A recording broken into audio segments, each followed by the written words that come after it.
सतसाई भगत जी, मेरी कुछ शंकाओं का समाधान चाहिए था। क्या मैं घर के शादी में भंडारे के लिए अपना सहयोग दे सकता हूं? बहन की शादी जगत वाले भाई से तय हो गई है, तो मुझे शादी में अपनी तरफ से कुछ तो सहयोग करना होगा। पाखंड पूजा में मैं कोई सहयोग नहीं करूंगा, लेकिन आए हुए बारातियों के लिए भंडारे की व्यवस्था करूंगा। तो क्या मेरी मर्यादा भंग होगी? कृपया मेरी शंका का समाधान करें। देखिए भगत जी, आपकी बहन की शादी हो रही है संसार में। संसार मानी वो भगत नहीं है, एक अनुपदेशी व्यक्ति के साथ आपकी बहन की शादी हो रही है, तो जाहिर सी बात है आपकी बहन भी अनुपदेशी होगी।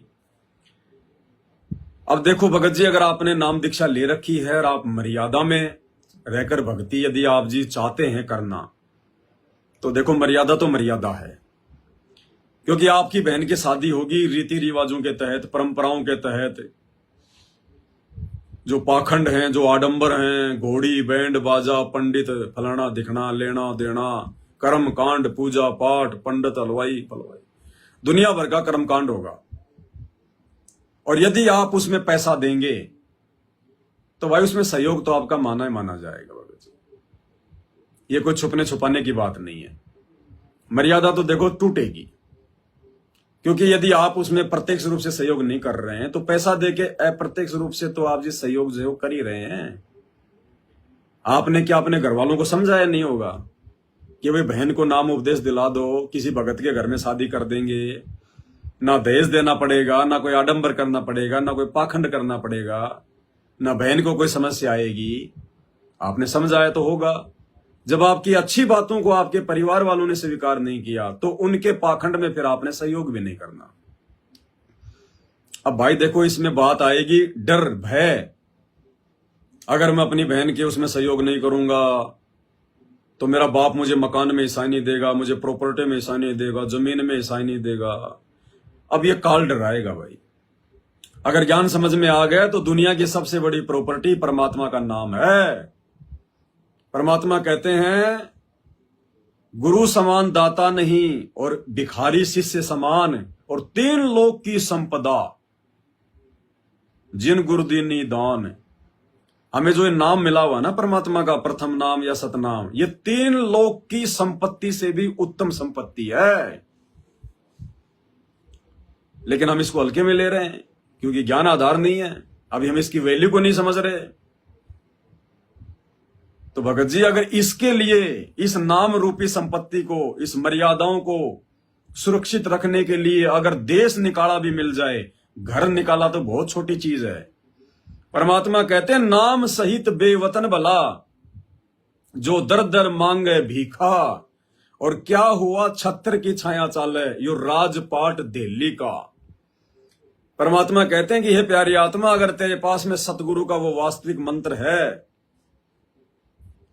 और उस वास्तविक मंत्र को निभाने के लिए, उसकी मर्यादाओं को निभाने के लिए अगर तेरे को देश निकाला भी दे दिया जाए, तेरे को देशद्रोही भी घोषित कर दिया जाए, देश की सीमाओं से बाहर निकाल दिया जाए, और यदि तेरे पास में नाम है तो तू अपने आप को उस राजा से भी भाग्यशाली समझना जो दिन रात छत्र के नीचे चलता है।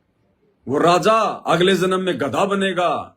एक हरि की भक्ति बिन राजा गधा होए, माटी लदे कुम्हार की घास न डाला कोई। आज वो राजा जो भक्ति नहीं कर रहा, जिसके ठाट बाट दिखाई दे रहे हैं, कहते हैं वो तो बिना भक्ति के अगले जन्म में गधा बनेगा। और हमारा भगत जो मर्यादाओं के लिए संघर्ष कर रहा है, जिसको देश निकाला दे दिया, वो परमात्मा के धाम में जाएगा, अमर लोक में जाएगा, सदा सदा राजा बन के रहेगा अनंत काल तक, जब तक सतगुरु रहेगा। और सतगुरु आदि अनादि है, सतगुरु का कभी अंत नहीं होता, नाश नहीं होता।